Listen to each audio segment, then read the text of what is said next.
that, so we're asking for you to put that back. The Marketview Heights Association has done a really terrific job with making sure that the neighborhood look beautiful aesthetically. If you go through Scio Street, and when you go through Scio Street, you're going to notice that it do not look like how it looked in the late 80s or early 90s, right? And that's because the community have already been doing some of these things in the neighborhood and making the neighborhood look good. So we just want to add on to that or compound to that. So the Scio Street Homes and Business Development Project, what we're asking for is we're asking for the City of Rochester to invest between $5 and $7 million into this neighborhood. People hear that amount because we ain't used to having that type of cash on it. We think that that's a lot of money. But if you look at all of the projects that the city has invested in so far, it's 3 or 4 times as much as that. You got the fast ferry. They spent $40 million on that. If you look at North Union Street is right here in the same neighborhood. They just spent $50 million on that. And they essentially built a totally new neighborhood. Right? Totally new neighborhood. But I would argue that they was willing to invest that amount of money because it's off of East Avenue. And we know that East Avenue is a predominantly, historically affluent white neighborhood. Right? So it only makes sense for us to raise the inner loop and invest $50 million into that neighborhood. But guess what's the next plan? The next plan is to raise this inner loop. I'm saying before you do that, before you gentrify our neighborhood, invest into this neighborhood first. Solidify this neighborhood as a community that's thriving, right? And then work with us as community partners to figure out what you plan to put here. Because you just can't put no luxury apartments right there on Lyndhurst. Where I was a kid and I was running through backyards and you want to put a luxury apartment. We don't need that. We need another grocery store. How about doing that, right? So we want to be included on those types of conversations, but we asking the city respectfully, with taxpayers' dollars, to invest into this community before you build an before you raise the inner loop back up, right? And we're gonna be concerned with anywhere between Union and North Street. Whatever y'all plan to put right there, we want to know. One of the things that I will be arguing for you to do is this side of Lyndhurst, those would be residential homes. Because right now it's just a gate in the highway.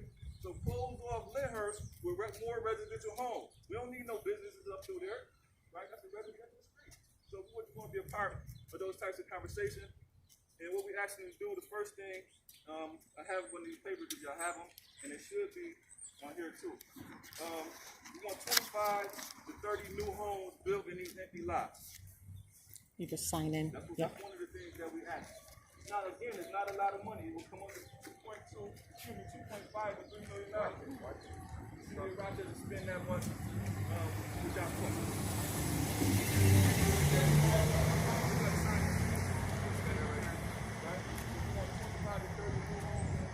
And that's one of the purposes of why we're counting on the lots right now. I'm thinking it's about 60.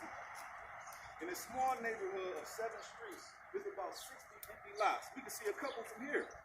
1, 2, I remember this used to be a red house. 3, where them bushes at, that used to be a home right there, and then there used to be an apple tree next to it. And then if you look at this blue house, my Uncle Tiger lived across the street, and he owned 3 houses after this blue house right here to your left. So those 3 houses that he owned is now empty lots. So that's about 6 or 7 homes that could be here. But right now, it's empty fields. And what I always say is that what we have left in this community is empty fields and churches. Right? There's nothing wrong with churches, but don't need businesses. Especially if you're saying poverty is the result, is the reason why so much crime. Okay, well let's put some businesses here. A person right now from Scio Street. And Scio Street is just not Scio Street, it's these streets that's come off of it too. A person that grew up on Scio Street like me would never, as of right now, be able to start a business in their own community. Can anybody tell me why? Money?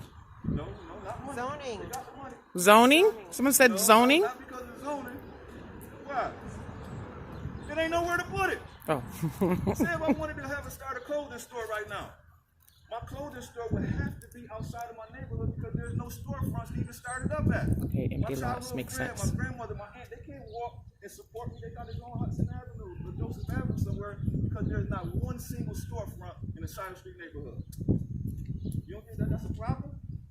A historically black neighborhood has no storefronts to put a business, and that's why we're here today. The next thing we asking is for 2 buildings with 4 storefronts each that can hold up to 4 black businesses.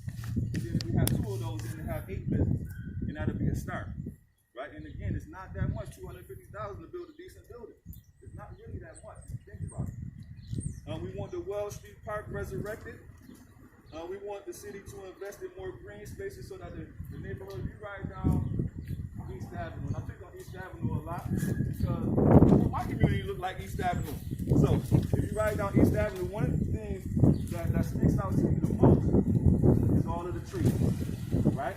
You ride down East Avenue going towards Park, the trees make the street like an umbrella. There ain't nothing with shade, right? Why Scio Street can't look like that? When you come through, when you ride down Scio Street, why you can't tell whoever you're riding with, yeah, Scio Street sure looks beautiful. I love these trees that they have out here. Yeah. Right? So that's one of the things that we're asking for. We're asking for you to invest aesthetically, make our neighborhood look good with more green spaces, especially around the 2 high schools that we have on the end. World of Inquiry, there should be no concrete. Freddie Thomas, there should be no concrete around those schools. Bushes, trees, flowers, stuff like that. So that's one of the things that we want to push for. And lastly, we want any of the funds out of the $5 to $7 million that we invested in that to be redirected back into this community in the form of grants for existing homeowners. My philosophy is, if you build 25 to 30 new homes, I don't care how good your house looks, it ain't gonna look too good compared to that brand new house sitting next to it. So what you have to do is you have to give grants to existing homeowners so that they can fix their house up too. Nice. That's too much to ask? No, not at all. After 40 years without investing no money into a community, you think $5 to $7 million is too much to ask? No. We're saying no, but it's gonna be a fight. Anytime a predominantly black or brown neighborhood asks for any sort of liberation, it don't come easy.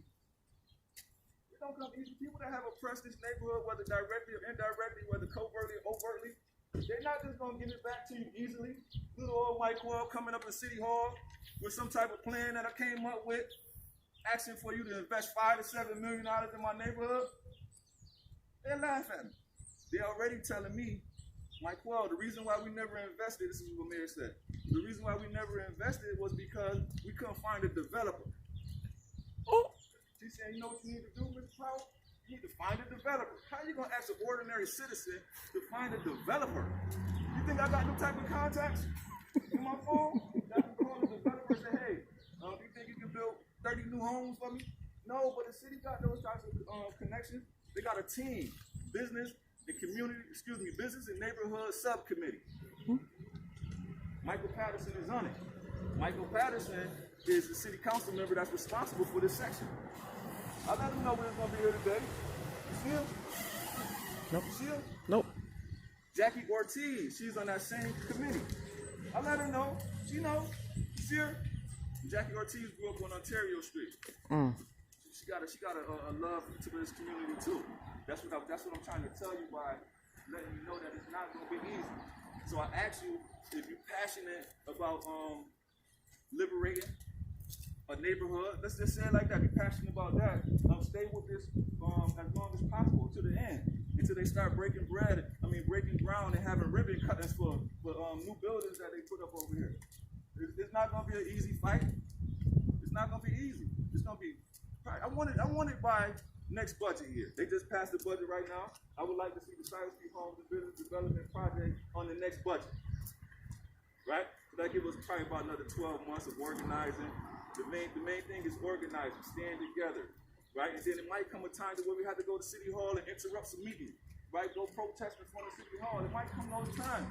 But what I'm here to tell you is that I can't do that by myself. I can't do it by myself. So I need to be able to have dedicated, consistent people that have no other motive or agenda but these 5 things. Right? And then once this community have these 5 things, then we can just back off. Right? Okay. Any additional thing the community needs, they can organize for that. So once you get the fund, this is like a foundation for people. Right? This is a starting point. That's 5 to 7 million. Then we can take it from there.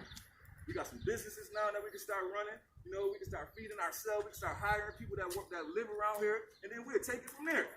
If we need something else, we'll come back to you, right? So it's important to volunteer. It's important to donate what you have when you can. It don't have to be a lot. It don't have to be a lot. It can just be whatever you can when you can. If you follow the Reentry Community Development Center and you see me post the GoFundMe for this project and you got $5 to spare, put it on there. Because what's going to happen is people is reluctant to donate to movements that they don't see nobody else donating to. So if they go on the GoFundMe and they see only 3 people donated, I'm going to hold on to my change. But if I see 100 people put 5, 10, 15, I might want to put 20 with it too. Right? So I'm asking you to be passionate, show it.